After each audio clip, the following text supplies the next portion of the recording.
Okay, welcome all of you to False Positive. Today we have a great guest, Gary. Gary is former chief of staff of NATO, and we're here doing this conversation about the Russian-Ukrainian war. Looking forward to the things that will happen in 2023. This is my co-host Yariv. Hello, everybody. Hi. Welcome. Shalom, shalom, Israel. Shalom, Haverim. I remember one. Now, before I start, I was chief of staff for Moscow representative. I wasn't chief of staff for a whole NATO. Okay. Yeah. Okay. There's a slight difference. But I also want to warn all of our Jewish and Hebrew scholars. I do know what my name means in Hebrew. Trust me, it's my last name. I know what Tabah means. You don't have to write to me, everyone, showing your brilliancy in Hebrew, that you're also trying to make sure that I know what it means in Hebrew. I do know. It's my last name.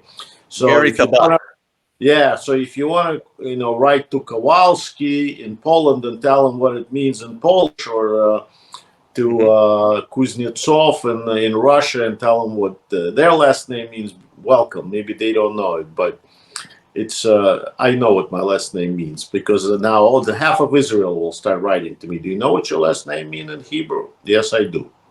Okay. Can you tell us a bit about yourself? Yeah, sure. I was born in Moscow into a very Jewish family. My parents were both doctors, and we immigrated to Israel in 1976, but we never made it to Israel because my parents wanted to immigrate because of anti-Semitism, because they were afraid that I was going to be drafted into the Russian army, which I would have been, into the Soviet army.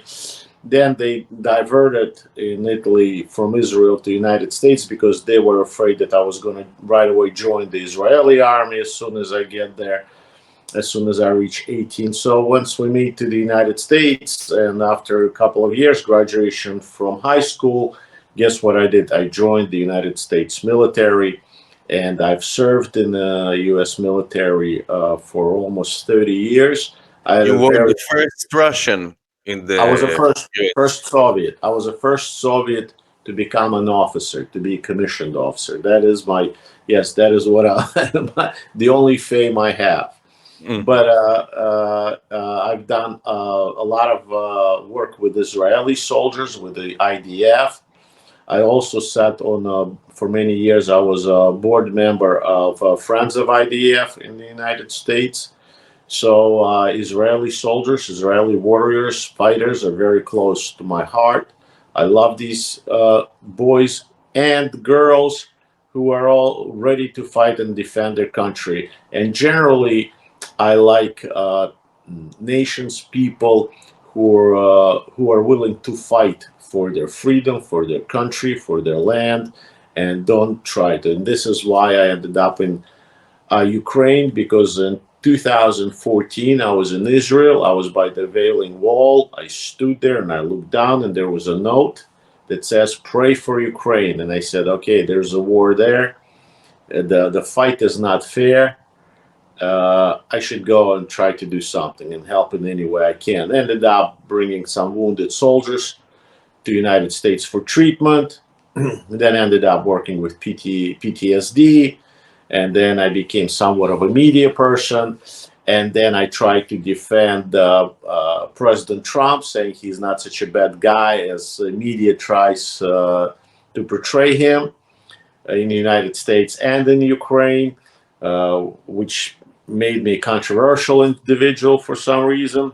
And so I'm still trying to do all I can for the Ukrainians, because they remind me of Israelis so much. They love their land.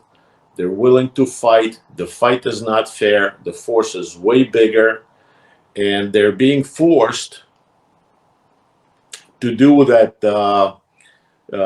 land for peace. If they would just give up that land that the Russians want, then there would be peace. And my government tries to pressure them, the Europeans.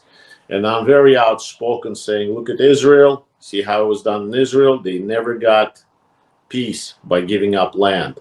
They were promised that there would be peace if they would give up that little bit of land. Look at Russia and look at Ukraine. You know, it's pretty much similar to the size of Israel and the Arab world. It's not over land.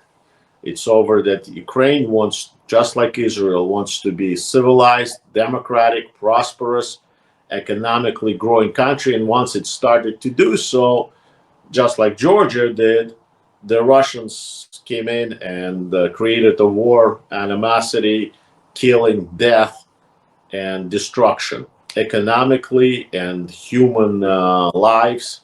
And I figured that we as a civilized world, and particularly we as Jews, are not, we have no right to stand by and watch a nation, watch people being destroyed just because they're Ukrainians. Okay, so what do you think that the Russians so mad about the Ukrainians? Well, because Ukrainians are more successful and they want to be in the West, and the Russians are still in the serfdom, in the slave state, and the slave, his biggest enemy is not his owner, who rapes him, sells him, exploits him. For a slave, the biggest enemy is a free person. So for Russians to look at the Ukrainians trying to be free, that's what they become, their enemy. It's very, again, similar to Arab-Israeli conflicts. Israelis prosper. The level of life is high. The economy is prosperous. The educational level, the medicine, the ingenuity. And they're still living in the desert. The only warmth they have is from a camel. So of course, and they have a boss. They have an owner, whether it's a sheikh or whether it's imam.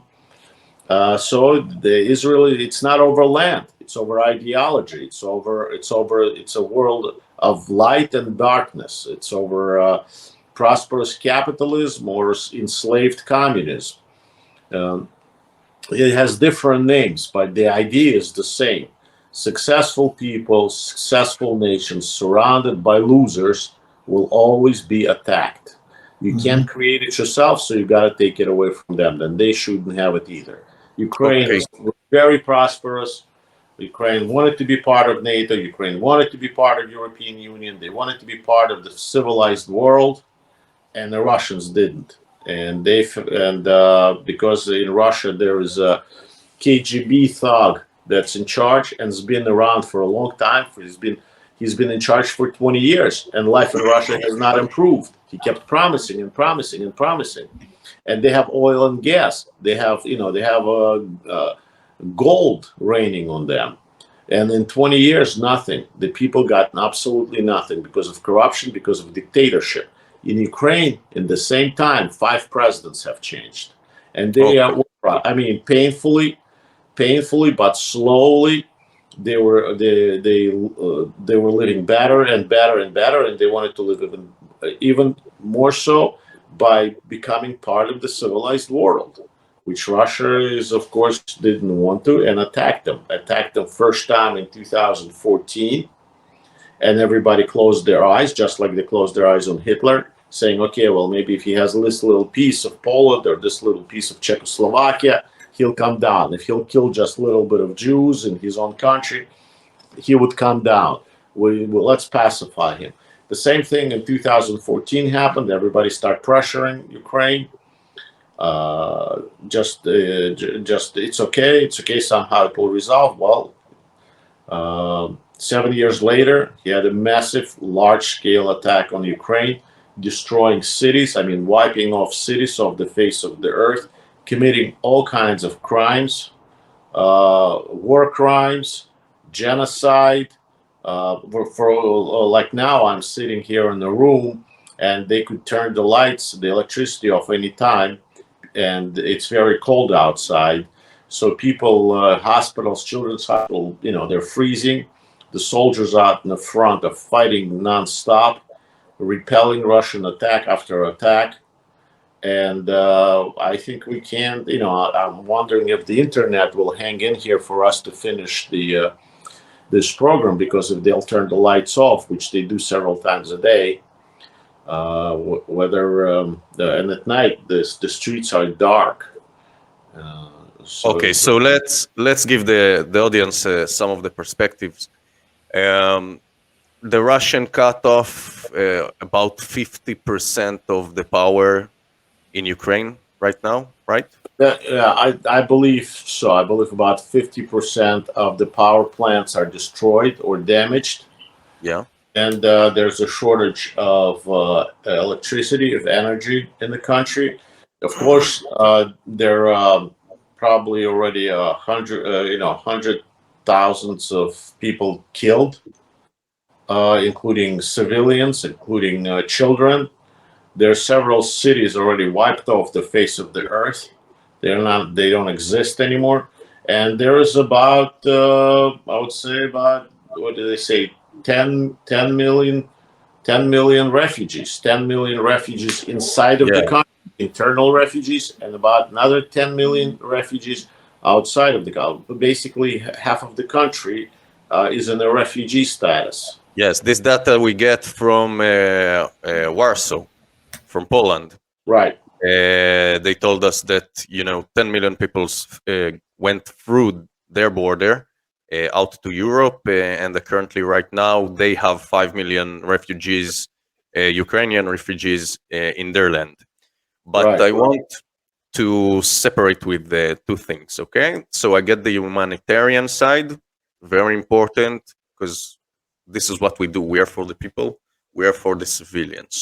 So this is the humanitarian part. This is devastating, and this is awful. But you talked about the ideology. You said this word, okay, and this is very important because every move is driven by an ideology at some level. Okay, so you talked about the clash between two ideologies: the communist ideology, that I personally don't agree. I don't think that any one of us wants to live under a communist regime. And we see this communist regime attack all the democratic states in the last 3 years in high level. But let's see the alternative. Okay, so what we see today is the WEF driving another agenda, okay, and another ideology. They call it not capitalism, by either stakeholder capitalism, that in my perspective is more like the communism system, the communist system. So this WF, World Economic Forum, is really big part and a member in a cooperative way with NATO and with the UN and with the United European Nations, Union. the European Union, and the US. Okay, so what I see is a shift ideology that we want to fight for because it brings prosper and freedom, capitalism, okay, to another structure. So you think that this endpoint is worth fighting over and losing so many lives? Well, I'm not sure I understand your question. You mean fighting over the ideologies? Yeah, for Yeah, the well, I don't World think Economic Forum new ideology. I have a hard time understanding the question because I'm not the economist. I'm not an economist, but my very dear friend is a very famous economist. If you ever want to talk to him, to Andrei Nikolaevich Ilarionov, who was the economic advisor to Putin for 6 years almost. The thing is, yeah, maybe there is a fight over ideologies, but the people who are fighting, I don't think if I don't understand all those things, they definitely don't understand. Right, they're fighting for their life. Right, they're fighting for their no lives. question. They're fighting for their homes. They're fighting for their they're fighting for freedom, and World Economic the Davos ideology, we call it Davos. Yeah, it's absolutely. It's I would say it's more of a fascist ideology where Right. government plays role in every business, Right. and that is So you why. end up with fascism But instead the of fascism is in economic, communism. because most of the Russians will understand fascism. See, in Russia or in the Soviet Union, in Ukraine too, they call Nazis fascists because Right. Nazi is National Socialism, and the socialism cannot be bad.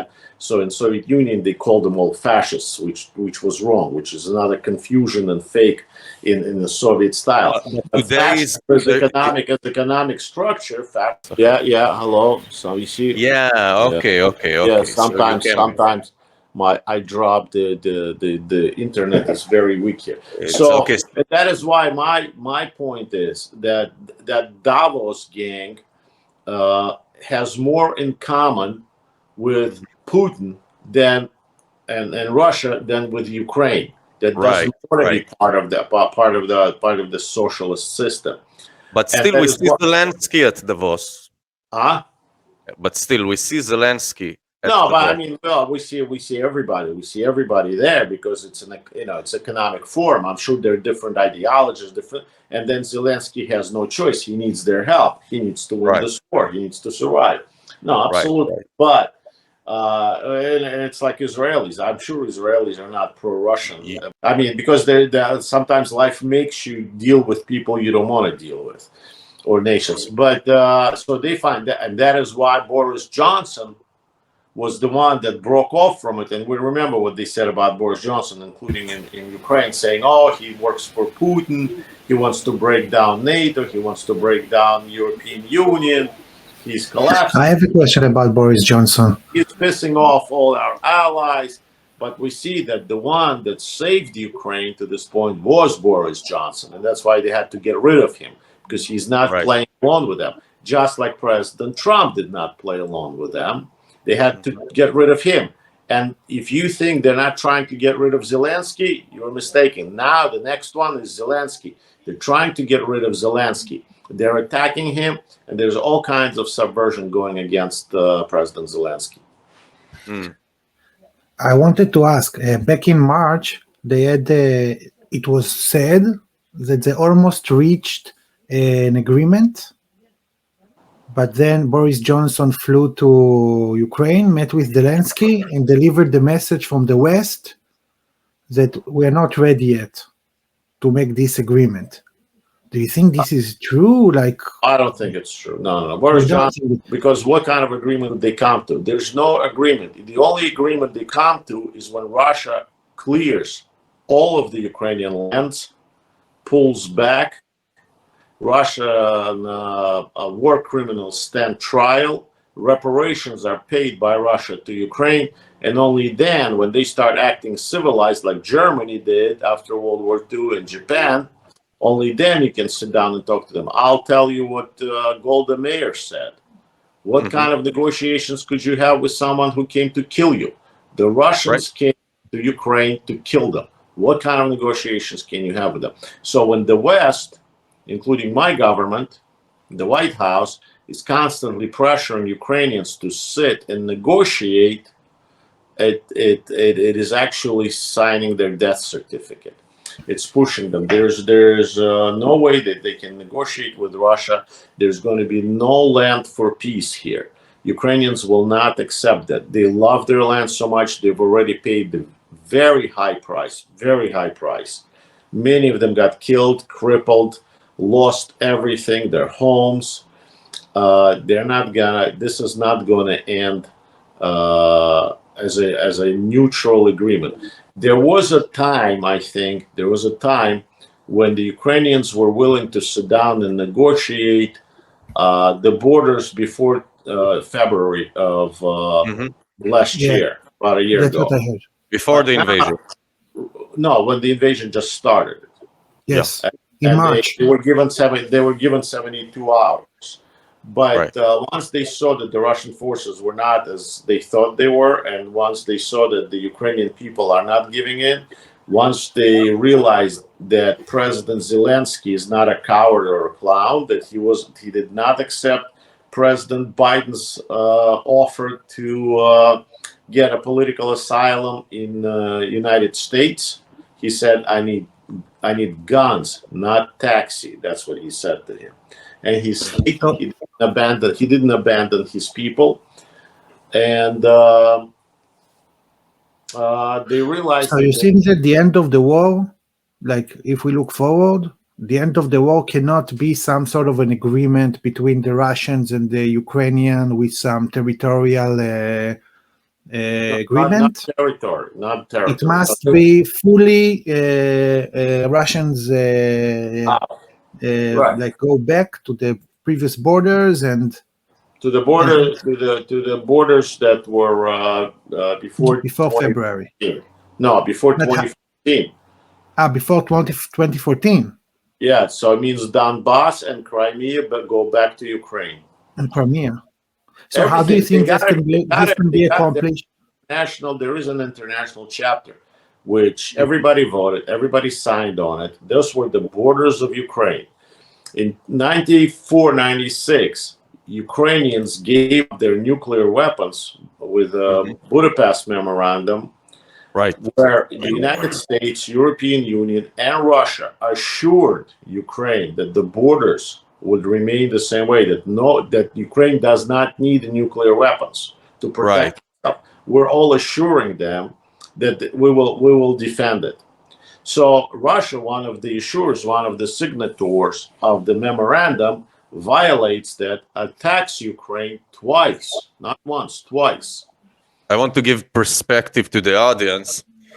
Ukraine had the third amount of nuclear weapons in the world before they gave it up. Okay, it's not a small amount. The third country, they had a great arsenal of nuclear weapons, and they gave it up for this agreement. So I mean, and the future holds is what country will give up nuclear weapons from this point on, or will stop developing nuclear weapons if we all assure that they're safe without it. Nobody believes it anymore. So we are having a nuclear, what we can say, disaster on our hands, because everybody with now new technologies can develop a nuclear weapon and we can't talk them out of it. We can only force it on them, but we can't talk them out. Look at the Iran deal. So we assured that we would do absolutely everything to defend Ukrainian borders. But once the war happened, I don't think we're all doing everything. I don't think we're doing our most. Look at how difficult it is to get weapons to Ukraine. Even though American people, American Congress, almost a year ago voted for a Lend-Lease. And so far that program hasn't worked. Nothing on Lend-Lease. Again, in 1972, when Israel almost lost a war to Arabs, and Israel was going to be destroyed, it was great anti-Semite, President Nixon. And by the way,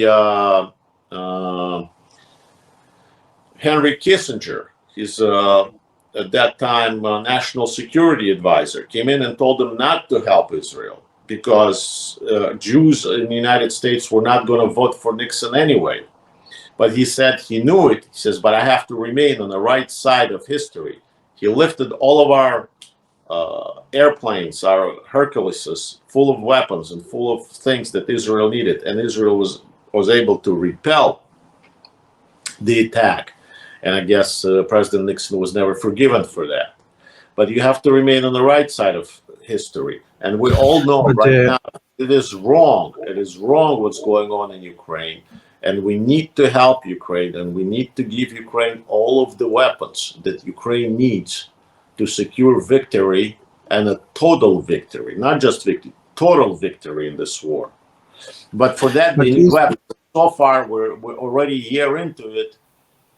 We're providing very little, very little. They're promising a lot. Each time they're promising a lot, but each time we're delivering very, very little. Okay, so what do you think this is happening? I mean, if they want to make it quick, if the US and all of the European nations wants to make it quick, they will and if they will give you the things that you need, this war will be over pretty soon. Okay, I'm sorry. If they give this war, yeah, this war would be over very soon. very soon. But we see the delay. Okay, so I have Right. two things in mind. Okay, one thing in mind is that they are trying to use Ukraine as a buffer between the bigger threat that the US and the UN have against Russia. That means that they need to prepare. So what we see in the last year, what we saw in the last year, is all the pacifistic countries in Europe losing this position, and then they push over their military budget so they can make a bigger army, okay, to prepare to this bigger event. So they're using Ukraine as a buffer to stall the Russian, to weaken them until they will be prepared to engage it. Well, there, I don't know how prepared you need to be. For one, Baltic states, Poland, Czech Republic, they're giving more Right. than their share. They're giving a lot. So somehow they were prepared. But Germany, France, well, Great Britain is giving a lot. So the other countries, old Europe, I would Yeah. say, is not prepared. And this is when we're going back to when the President Trump was very upset with the European Union, with NATO, saying, you're not paying your share. You're not doing enough. Right. And now we see that they don't have enough. But United States, we have plenty of stuff. We've been preparing for this for a long time. We have deserts full of Humvees, HIMARSes, Abramsons, Bradleys, airplanes. We have all of it. And now we see that the Germans and other countries have enough tanks, enough Leopards, enough other weapons, howitzers, to give to Ukraine, but giving them very little. We still see, look, Poland, right in the beginning, and Slovakia, right in the beginning of the war, was willing to give their MiGs, their modified MiGs, to Ukraine to fight. But we, the United States, for some reason, first said yes, then said no. Then the same thing with tanks, the same thing with other weapons. First said But yes, not the airplanes. Poland. and then they said no. Right. Eventually, they gave them, but it was already, how many lives has it cost the Right. Ukrainian? Civilian life. Now we said that we would never give Patriots. We'd never give enough. At least we could have done is right away to cover the sky, to prevent the Russians bombarding in a terrorist fashion. Just give anti-missile defense, but we didn't. It was old Soviet S-300 missile defense. So Right. a lot But of people the US the US gave, according to the plans, over $100 billion to Ukraine. Not right? but we're talking about dollars. Those dollars, all of them did not go to the weapons. They went to pay salaries of doctors, of teachers, of soldiers, of the infrastructure. Also, a lot of those dollars went back to the United States. And This is the death trap. again, we have two camps that are fighting with each other. Some say give dollars. I don't belong to that camp, although they need dollars. There are programs to provide Ukraine with dollars. And the other camp is saying give land lease, give the weapons, not the dollars, the weapons. All they need, and quickly. That's why the land lease program was set up. But the land lease program, for some reason, is not working. But the dollar program is working. Okay, let me tell you my perspective about this, because this is my profession. Okay, I'm a political economist. Okay, so the take that I see is sounds threatening. Yes. No. Okay, US have a big problem right now with inflation, right? Okay, so Sure. the way to export the inflation is to create demand for the dollar from other nations. Now, this demand is secured by the oil prices, but today we see more than 100 nations that don't use dollars to buy their energy. So that leave the US in a position that the only way that they can export the trillions of dollars that they printed in the last 3 years is to creating war zones around the world that will make the other countries prepare their army and demand the dollars. So the US is willing to give cash with an open check because they're exporting their inflation. And this is something that they need to do right now because they have domestic problems. Okay, so what do you think about this approach? Well, I'm not an economist. I don't know. I didn't understand what you said. I'm not that smart. But they need all to I get know is the the dollars Ukrainians. out of their circle. All I know is that the killing must stop. The killing must stop. Right. And in order to stop the killing, Ukrainians need the weapons. We in the United States have the weapons. Give it to Ukrainians, they'll finish the job. Then we can talk about reparation, economy, depression, recession, amortization, what other the smart words economists use, and supply and demand, and all the and Marshall plans. But at this moment, the killing of innocent lives, the killing of Ukraine as a nation must stop. The only way I, as a military man, know to stop the violence is to have more violence, more aggression against the violence. The sheep cannot stop a wolf. Wolf is too aggressive for a sheep. And the only one that can stop a wolf is something that looks like a wolf, but even more aggressive. And that's a wolfhound. These are the dogs that guard the sheep because they're even more aggressive than a wolf. There's no other way to stop. The only way You're actually right. to stop Arab aggression is by having quick, deadly strikes. The whole army mobilized, hit 6 days, it's over. But you're right Israelis because psychologically, you need to be the aggressor. Because if you are the aggressor, because you have the FFF model, right? Fight, freeze, flight. So if you are the aggressor, the other side is in freeze or flight mode. You know, I know you guys are intellectuals, and you look like I'm one of those Jews who's not very intellectual. But I'm very practical. I'm very practical. But you're right. You're right. We have a weak world leader, Obama, and Ukraine gets attacked. Israel gets attacked. North Korea fires missiles. Iran is creating a nuclear weapon. Taiwan is afraid of China, and so forth. Then we end up with a strong leader, like him or not. He sees Al Qaeda, he drops the biggest bomb we ever had, a 50 megaton bomb on the Tarabur caves, and collapses Al Qaeda. From their point on, we don't hear about IGIL, about ISIS. No more, you call them Daesh. Right. In Hebrew, Daesh. We don't hear about them anymore. No more cut off heads of young children. The Syrians use gas on their own citizens, what do you call them, ISIS. Yeah. And Trump sends on a Russian base. They're on a Russian base. Sends 40 tomahawks from a ship. Just fires them without any warning, without any red lines. Kills them.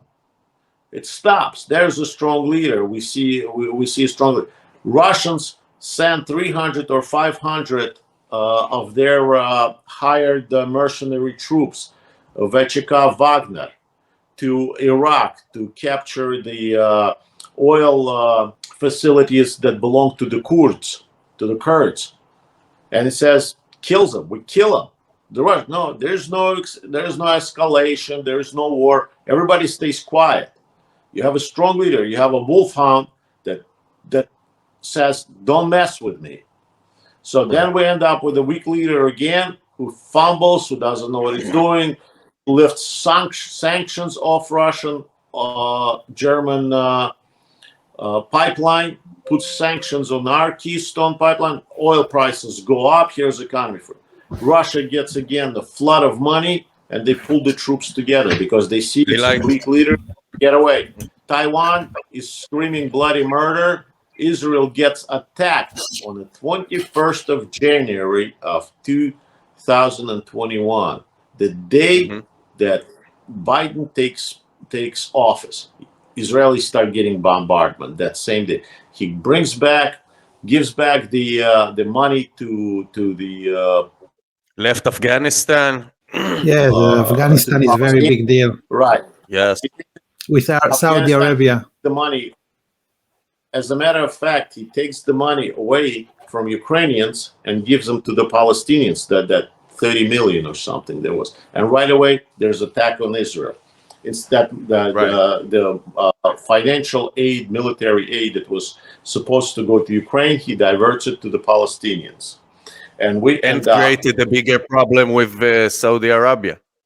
With Saudi Arabia, big problem, and the oil prices go up. And oil prices, that's what feeds Russia, a Russian aggression. And that creates Ukrainian deaths. Okay. And let's move forward. So right now the situation,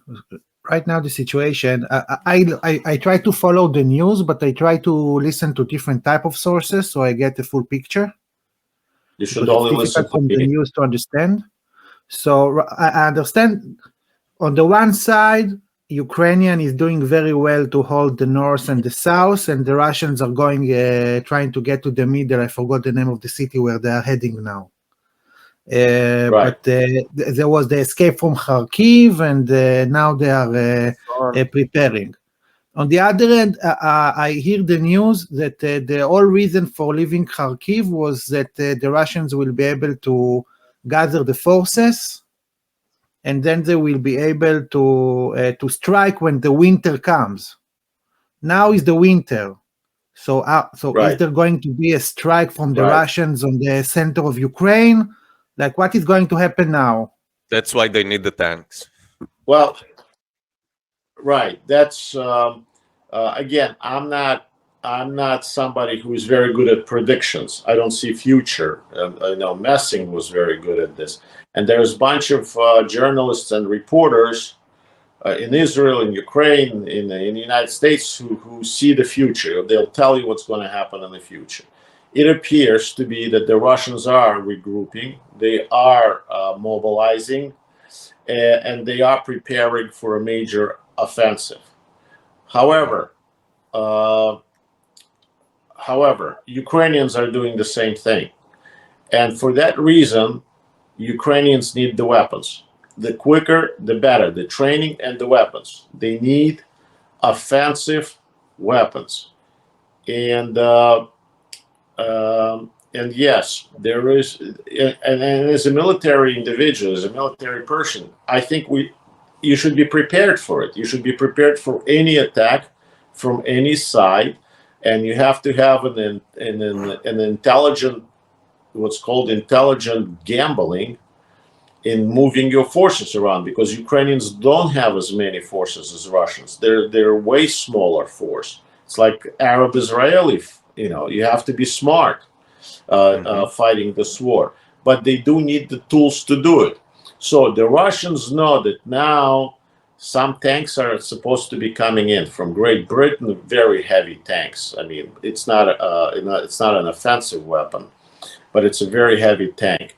Now, supposedly Germans... And 200 from Morocco. Right, and then there's a German supposedly allowed other countries to give their Leopards. So hopefully Poles and Moroccans and other countries will give their Leopards tanks to Ukraine. But they need Air Force. They need ground support from the air. They need superiority in the air. Israelis, like no one else, knows the importance of air superiority, and they need air defenses against the Russian missiles. So they need a lot of things. So Russians know that this is slowly, but it is coming. That the public pressure on our governments is to give Ukraine more weaponry, more tools to fight.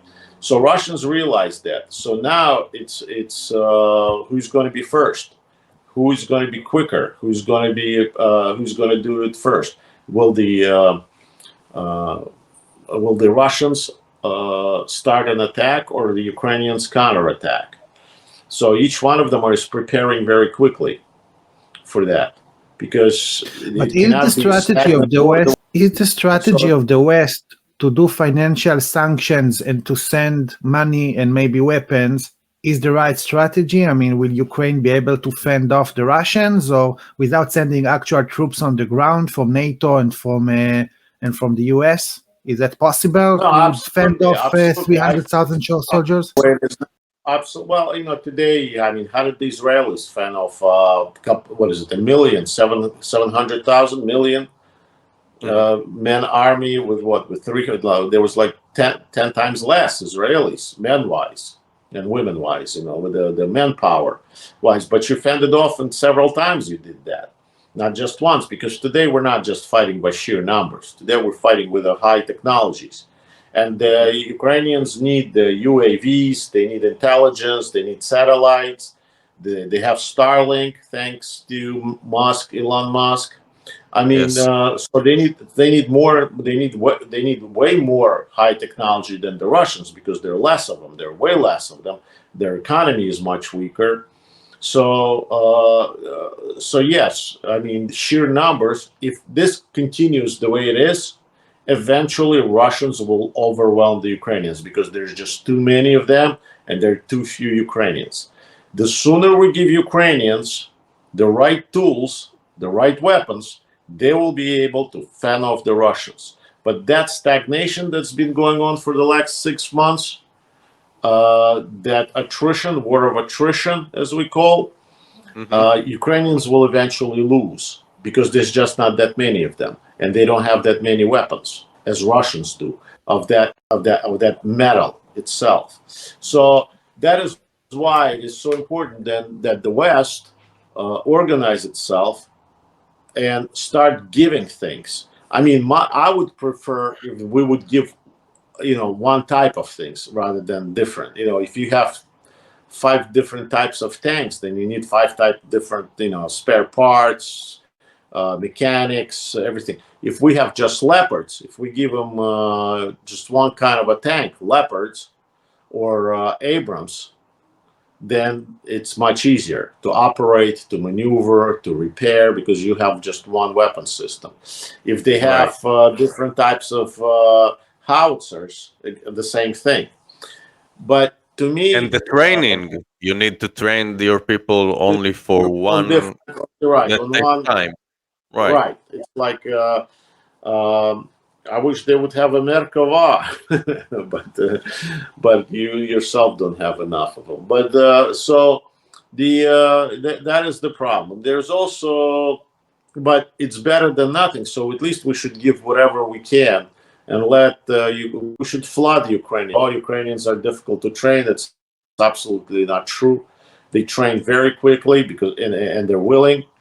Then there's all kinds of fairy tales that go around that we don't have enough. It's too expensive.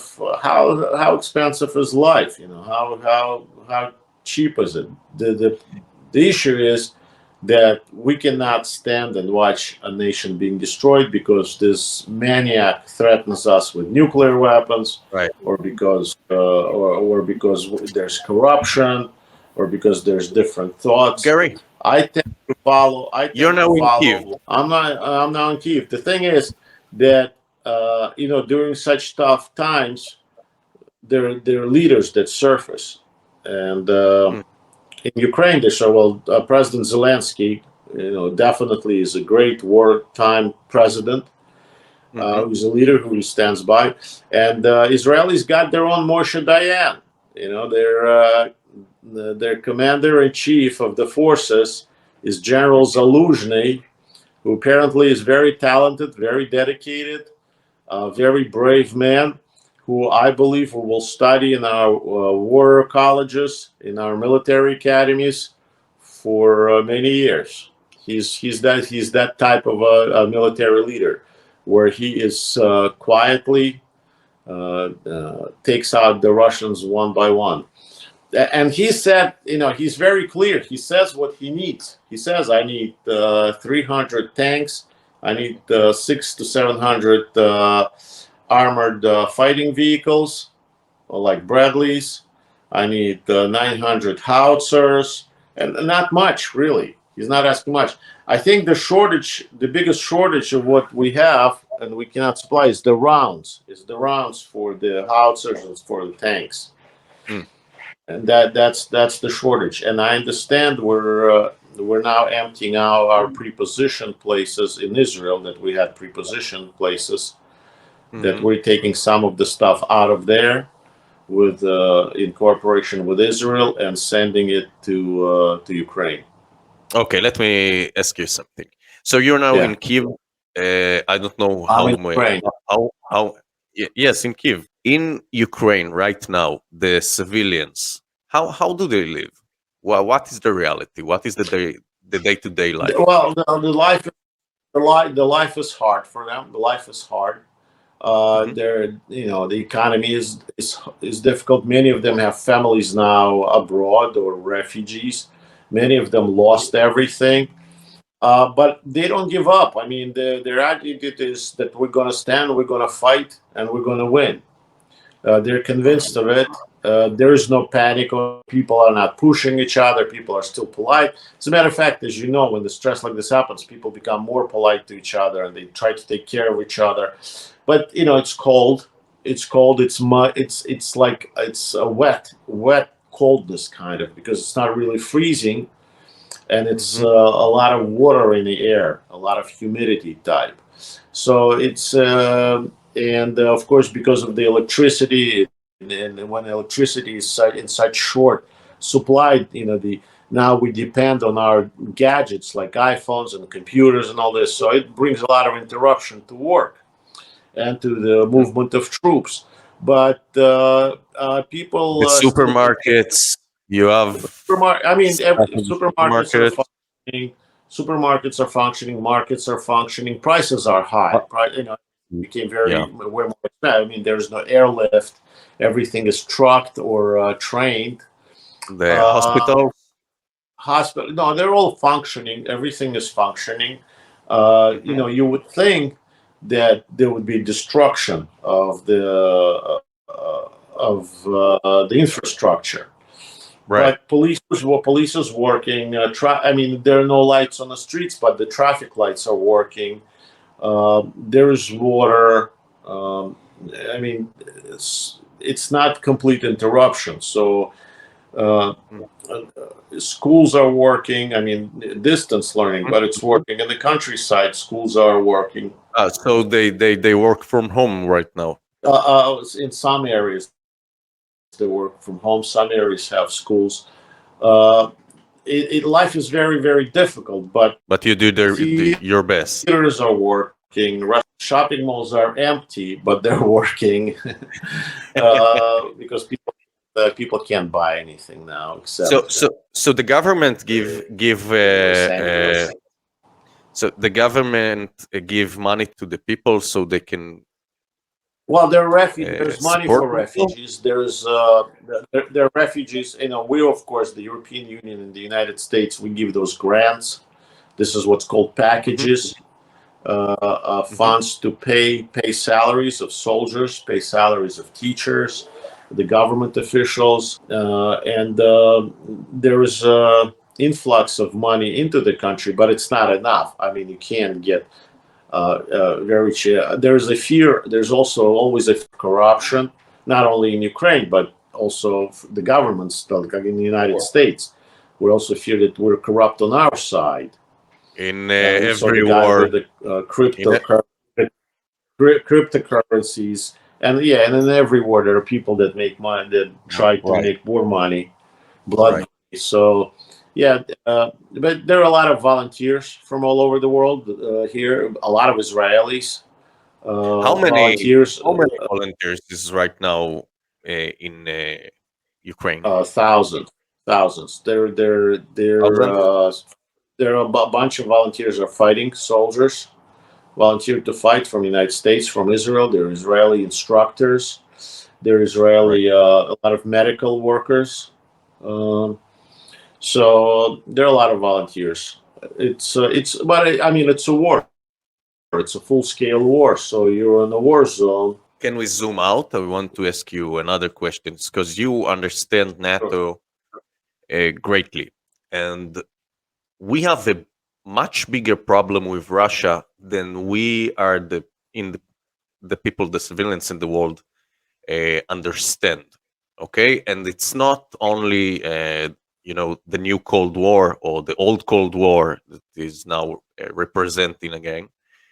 We have a bigger Right. problem because if we look at what happens in the North Pole, this is something that the media don't really coverage and show to people. In the North Pole, we have a really long border with Russia. Yes, because of what happened in the North Pole. Okay, so in the North Pole, Russia have the biggest and longest border with the North Pole. And Right. what is happening right there right now is that the ice is melting and revealing the land. Under this land, we have so many amounts of gas, of oil, Fear of and other metals and other elements that is very important to the world economy. And Russians are very close because they only have they're the only state that have the right ships that can sail through ice, icebreakers. stuff like Yeah. this. Yeah, icebreakers.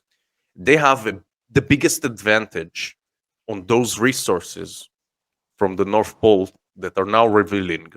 And if we're looking forward to 2050, when this ice, huge ice, will melt down, Russia will have even greater power with their control of the energy of the world. Okay, so NATO's alliance is challenged also through that perspective in this future.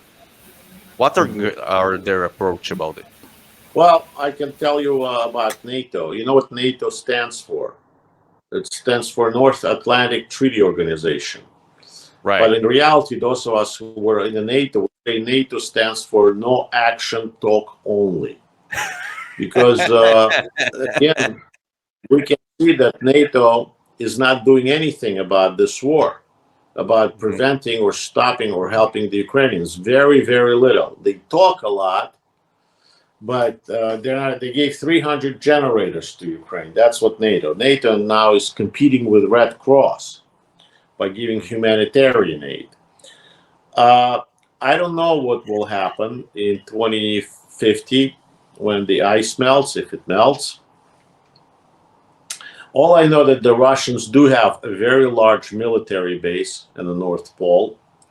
They're controlling it, but what I can tell you is, so I don't know what will happen in 2050. But what I can tell you is that today we cannot live with Russia on the same planet in a form that the Russia holds. Russia has to change drastically, like Germany after World War II, like Japan after World War II. Russia has to be broken down. Russia's offensive weapons need to be taken away. Russian nuclear weapons need to be taken away. Russia has to be disarmed. We cannot afford to live with Russia on the same planet the way it is. You Israelis cannot afford it to live because they will continue to feed the terrorists that surround you. They will continue to They will continue to feed Iran. They will continue to feed Syria. And if it's not going to be Syria, it's going to be someone else. So today's Russia is not a friend of a human being, no matter where they live. So Russia has to be taken apart. It has to be changed. And the sooner we do it, the better off all of us will be, including Russian people, including What do you think themselves. about Bibi coming back to the to be the head of state in Israel, the prime minister? I have a very difficult time following American politics and Ukrainian politics. I definitely don't have time to follow very complicated Israeli politics, which is extremely complicated. I can tell Right. you that Bibi Netanyahu grew up in the same city I did, in Philadelphia. I Right. can tell you that the reason I joined the military was because of the raid on Entebbe. After I've learned what Entebbe was, I wanted to be a paratrooper. And I know that Bibi Netanyahu was one of the special operations officer and served. So I like him in that sense. And of course, his brother is a great hero of the Entebbe raid, Jonathan Netanyahu, whose Right. monument is right next to the monument I put up in Philadelphia in a shul of a great Jewish leader, first Jewish Commodore Uriah P. Levy. So there are two monuments sit next to Uriah P. Levy and Jonathan Netanyahu. So I kind of tend to like the man because I think he's a fighter and a true hero, in my opinion. But I don't know the Israeli politics, and I do know that he's been in politics for a very long time. So maybe he's no longer a soldier, but a politician, Yeah. which is probably different. I know I'm sure he's a different man than what I have in the picture that I have You in my know, head. Bibi Netanyahu has both connections in the Russian side and in the U.S. government, and this is a bridge that they can Well, use. I'm not sure. I have to argue with you here because I know that Netanyahu had a great relationship with President With Trump, Putin, right? but And uh, Putin also, and Putin as well. But right? and I think that with President Trump, he had a great relationship because their personalities probably complemented each other. I think that he had a good relationship with Putin because he had to have a good relation, not because he wanted to have a good relation. I don't think they have much in common. I don't think somebody like personality of Netanyahu has anything in common with a KGB thug. But Hmm. because of the situation that Israel ended is he has to deal with and has to have a good relationship with Putin. But now things have changed. There's no way any normal person, not to mention a leader, can have a good relationship with Putin. It's over. It's like having a good relationship with Hitler. You know, Stalin had a good relationship with Hitler in the beginning. Roosevelt had a decent relationship. I mean, Chamberlain brought a piece of paper, had a good relationship with Hitler. But the time comes when you say, okay, you cannot have a good relationship with these people. These people are maniacs, they're murderers, and we have to kill them. So One last questions I that think I have. I think that Netanyahu will not have a good relationship with Putin. He can't. I And, understand. and I just hope I just hope he can have a normal relationship with Obama because that was a difficult relationship. Yeah, And today we don't think that Biden is in charge in Washington. We think that I Obama think is Obama is, and maybe still even there. his wife will be the next president of the Maybe, United God States. forbid, God forbid. This is this is something that we Pray, can pray. find. You're closer to God there in Israel. So pray hard, I pray a lot. Believe me. because everybody One last, suspects they're gonna drag her onto the stage and make her president. The only thing we hope for that she will not be president because she's too lazy. She's too lazy. Has never done anything in her life. She doesn't we want are to hope. work. I personally prefer that Donald Trump will be in position very, very, very soon. He was very right when he sat with the Germans back then in 2017, I think, and told them you need to stop take oil from Right. Russia, and he was pushing this position. One Right. second. And start paying your dues into the NATO. But everybody blamed him that he's fighting with our Right, allies. but he knew exactly when the pressure will be in upcoming events that we're And now now, following. now he said he would have given Ukraine that. Firstly, he says the war would have never happened if he was in charge. Oil prices would have stayed low, and Probably. he talked tough to Putin, and he says I would have given them airplanes right away, those MiGs, and gave them the UAVs same time. Probably. So give weapons to, and he's the one. In 2014, our Congress, Republican Congress, voted to give lethal weapons to Ukraine after the Crimea was annexed, and it was Obama and Biden that put a veto on it. And only when Trump came into power, he lifted that veto, and Ukrainians were able to get javelins and stingers and sniper rifles. And that's what stopped the Russian invasion this time, the original push. The Ukrainians were able, with those weapons, they were able to slow down Russian advance. And he knew how to negotiate with Putin and other Yeah, nations. So that's a critical factor if you want to right. end this war. Um, one last question that I want to ask, and maybe Yariv have one more. When I look at the stability of the military structure right now at Ukraine, it's very stable. You don't see many people lose their job or quit or pushed out or something like that. When I look at the Russian side, I see the fourth general that has been replaced right now. We see a lot of replacements. So it's less stable as I see it. How do you see it? The Russian side handle this? No, at the beginning, before the war, the Ukrainians had a lot of changes in their military Right, structure. right. But look, it's two different. It's two different nations. It's two different ideologies. It's two different approaches. Putin is an old Soviet apparatchik, nomenclature KGB thug. He's surrounded by the same people. He's surrounded by an old Soviet. Now he's a minister of defense. Before he was a minister of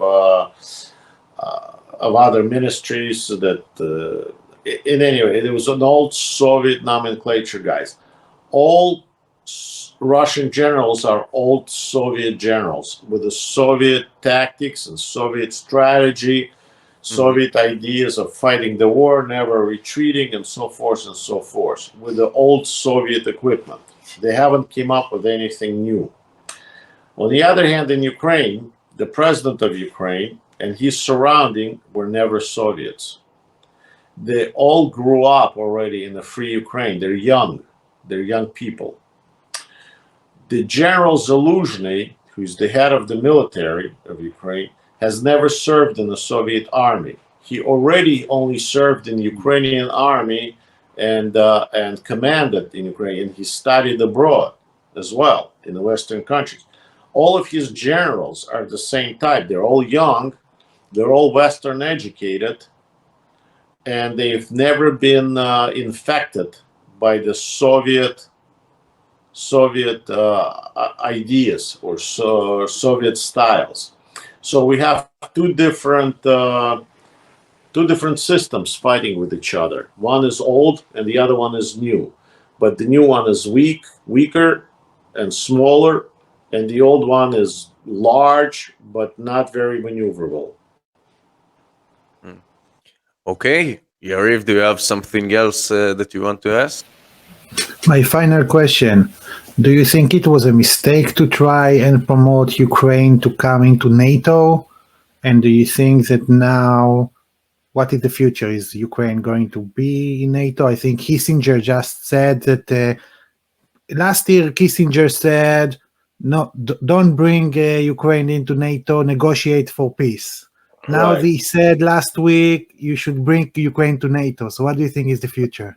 Well, he also, Kissinger first said that Ukraine needs to negotiate with the Russians. Now he's saying that's it. It's beyond that. There's no negotiations with Russia. Exactly. He's definitely a very smart guy to this day. I don't know. He's 100 years old, but he's still smart. He's still a little bit to the left.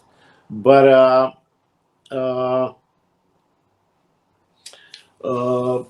I think it was a big mistake that we didn't take Ukraine and Georgia into NATO. We should have done it. And because Germans, again, Angela Merkel she's an old Soviet communist from Eastern Germany, and she's Right. friends with Putin, and she's, they knocked that. That's why she's not longer with us.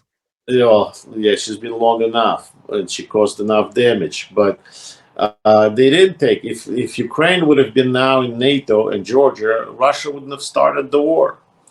Now, after Ukraine wins this war and destroys Russia, the question is going to be, who needs NATO? What's the purpose of NATO? You see, NATO, when I was in the NATO, it practically was over. There was no enemy. There was no Soviet Union. There was no Warsaw Pact. Mm-hmm. And it was practically had no purpose. I mean, we were trying to fight the war against terrorism, but terrorism is not the enemy. Terrorism is a tool or a tactic that the enemy uses. The enemy is like radical Islam or something like this, but not terrorism. Terrorism is a tactic that the enemy uses. So we couldn't formulate what the purpose of NATO was. It practically fell apart. China. But then in 2008, Russia invaded Georgia because it didn't get into the NATO. Mm-hmm. And right away things changed. NATO started a hunt. We have to be now watched because Russia is not behaving right.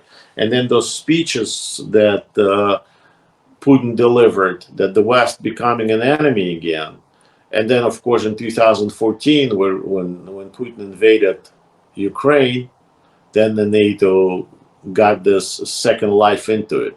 So I guess one day we will have to put a monument to Putin in the NATO headquarters because he revived NATO back to life. But still, if you dismantle Russia, you still have China. Yeah, you have China, but the thing is, if once Ukraine beats Russia without NATO, then what's the purpose of NATO? It appears to be that the whole structure. Right. What's the purpose of United Nations? Why is Right. Russia on the Security Council? What's the purpose of NATO? Maybe there should be different alliances: Ukraine, Poland, Baltic states, Great Britain, and so forth. Because NATO turns out to be no action talk only. It couldn't prevent this war, and it's not helping to resolve this war. To take the side of on the right side and bring it to the end. So what's the idea of NATO then? So I mean, things may change. Maybe Ukraine will not need NATO or be part of NATO after they win the war on their own. They will need air. It's like Israel. Does Israel really need NATO?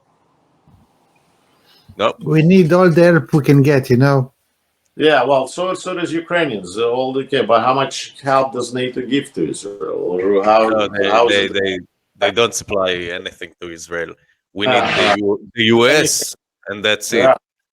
Yeah, right. So, thank you very much. Thank you very much. It was a pleasure to meet you, and it was a great discussion. Thank you so much. Peace to you, and best to Israel. Thank you. Thank you, and peace to Ukraine.